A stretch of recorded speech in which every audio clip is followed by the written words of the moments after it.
Hi friends, ಎಲ್ರಿಗೂ ನಮಸ್ಕಾರ. ಈ ಪೇಪರ್ ವೈಟು ಮತ್ತು ಪೇಪರ್ ಎಲ್ಲೋ ಯಾವ ಥರ ಬೆಳೆಯೋದು ಅಂತ ಅಂದ್ಬಿಟ್ಟು ಸ್ಟಾರ್ಟಿಂಗಿಂದ ಹಿಡಿದು ಎಂಡಿಂಗ್ವರೆಗೂ ಹೇಳ್ತೀನಿ ಬನ್ನಿ. ಸ್ಟಾರ್ಟಿಂಗಲ್ಲಿ 1 ರಿಂದ 3 ಸಲ ಹೊಲನ ಉಳಿಸ್ಕೋಬೇಕಾಗುತ್ತೆ. ಹೊಲ ಉಳಿಸಾದ್ಮೇಲೆ ಲೋಟ್ರಿ ಹೊಡಿಸ್ಬೇಕಾಗುತ್ತೆ. ಲೋಟ್ರಿ ಹೊಡಿಸಿದಾದ್ಮೇಲೆ ಬೆಡ್ ಹೊಡಿಸ್ಬೇಕಾಗುತ್ತೆ. ಈ ಬೆಡ್ ಹೊಡಿಸಿಗಿಂತ ಮುಂಚೆನೆ ನೀವು ಗೊಬ್ಬರನ ಬೆಡ್ ಮೇಲೆ ಹಾಕೋಬಹುದು, ಅಥವಾ ನೀವು ಹೊಲ ಉಳಿಸ್ಬೇಕಾದ್ರೆ ಹೆಚ್ಚಿಬಿಟ್ಟು ಹೊಲನ ಉಳಿಸ್ಬೋದು. ಎರಡರಲ್ಲಿ ಯಾವ ಥರನಾದ್ರೂ ಮಾಡ್ಕೋಬಹುದು. ಗೊಬ್ಬರ ಬಂದು 3,000 4,000 ಒಂದೊಂದು ಏರಿಯಾದಲ್ಲಿ ಒಂದೊಂದು ರೇಟ್ ಇರುತ್ತೆ. ಆ ಗೊಬ್ಬರನ ಈ ಥರ ಬೆಡ್ ಮೇಲೆ ಹಾಕೋಬಹುದು, ಅಥವಾ ಹೊಲ ಉಳಿಸೋಕ್ಕಿಂತ ಮುಂಚೆನೆ ಹೆಚ್ಚಿಬಿಟ್ಟು ಕೂಡ ಹೊಲ ಉಳಿಸ್ಕೋಬಹುದು. ಈ ಪೇಪರ್ ಬಂದು ರೋಲು ಮಿಕ್ಸಿಂಗ್ ಪೇಪರು 1,500 ರೂಪಾಯಿ ಒಂದು ರೋಲು. ನಮಗೆ ಬಂದು 1 ಎಕರೆಗೆ ಒಂದು 4 ರೋಲ್ ಬೇಕಾಗುತ್ತೆ. ನೀವು 4 ಜನ ಇದ್ರೆ ಮಿಕ್ಸಿಂಗ್ ಪೇಪರ್ನ ಹಾಕೊಳ್ಬಹುದು. ಒಂದಿಂದಲೇ ಈ ಕೆಲಸ ಮುಗಿಯುತ್ತೆ.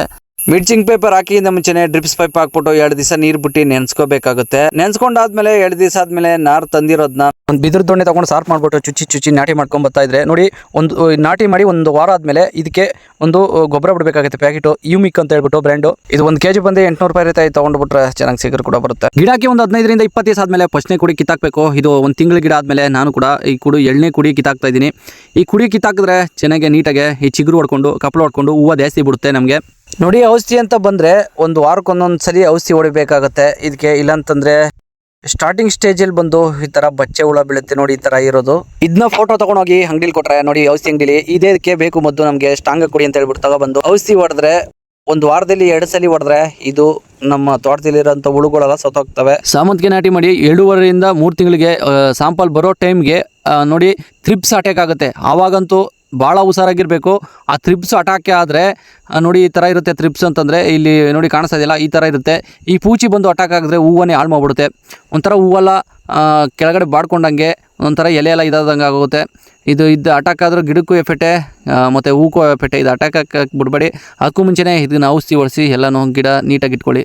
ಇನ್ನೊಂದು ಮೇಜರ್ ಪ್ರಾಬ್ಲಮ್ ಏನಂತಂದ್ರೆ ಬೆಲ್ಟು ನೋಡಿ, ಗಿಡದ ಕೆಳಗಡೆ ಈ ತರ ಇರುತ್ತೆ. ತೋಡಿ ನೋಡ್ಬಿಟ್ಟು ಬೂದ್ಗಿರುತ್ತೆ. ಆ ಗಿಡ ಕಿತ್ತಿ ನೋಡಿದ್ರೆ ಅದ್ರೊಳಗಡೆ ಏನಿರಲ್ಲ, ಬಾಡೋದಂಗಾಗಿ ಸುಂಡೋಗಿ ಆ ಗಿಡನೇ ಸತ್ತೋಗುತ್ತೆ.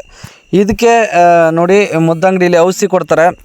ಏನೇ ಔಷಧಿ ಬಿಟ್ರು ಇದಕ್ಕೆ ಡ್ರಿಪ್ಸಲ್ಲಿ ಗೊಬ್ಬರ ಬಿಟ್ರು ಎಷ್ಟು ಕಂಟ್ರೋಲ್ ಆಗುತ್ತೋ ಅಷ್ಟೇ ಕಂಟ್ರೋಲ್ ಆಗೋದು. ಆ ಗಿಡಗಳು ಎಷ್ಟೆಷ್ಟು ಹೋಗ್ಬೇಕೋ ಅಷ್ಟು ಹೋಗೇ ಹೋಗಿ. ನೀವು ಇವಾಗ ಸ್ಟಾರ್ಟಿಂಗ್ ಎಲ್ಲಿ ಮಾಡ್ತಾ ಇದೆ ಅಂದ್ರೆ ತಲೆ ಕೆಡ್ಸ್ಕೊಳ್ದೇನೆ ಮಾಡ್ಬೋದು.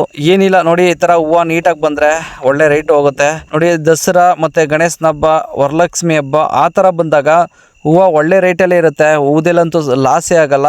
ಕಷ್ಟಪಟ್ಟು ಮಾಡಿದ್ರೆ ಒಳ್ಳೆ ಬೆಲೆ ಸಿಗುತ್ತೆ. ನಾನು ಇದೇ ಫಸ್ಟ್ನೇ ಬ್ಯಾಚ್ ಹಾಕಿರೋದು. ಎಷ್ಟು ನೀಟಾಗಿ ಹೂವು ಬಂದಿದೆ ಅಂತ ನೋಡು, ಎಲ್ಲ ತಿಳ್ಕೊಂಡು ಮಾಡಬೇಕು.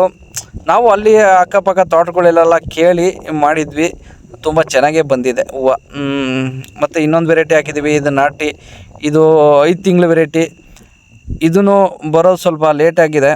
5 ತಿಂಗಳ ವೆರೈಟಿ. ಇನ್ನು ಇವಾಗ ಮಗ್ಗು ಕಚ್ಚಿದೆ, ಇದು ಬರುತ್ತೆ. ಈ ಮಾಹಿತಿ ಇಷ್ಟ ಆಗಿದ್ದರೆ ದಯವಿಟ್ಟು ವಿಡಿಯೋನ ಲೈಕ್ ಮಾಡಿ, ಸಬ್ಸ್ಕ್ರೈಬ್ ಮಾಡಿ ಅಂತ ಹೇಳ್ತಾ ಎಲ್ಲರಿಗೂ ಟಾಟಾ ಬಾಯ್ ಬಾಯ್. ಈ ವಿಡಿಯೋ ನೋಡೋದಕ್ಕಾಗಿ ಧನ್ಯವಾದಗಳು.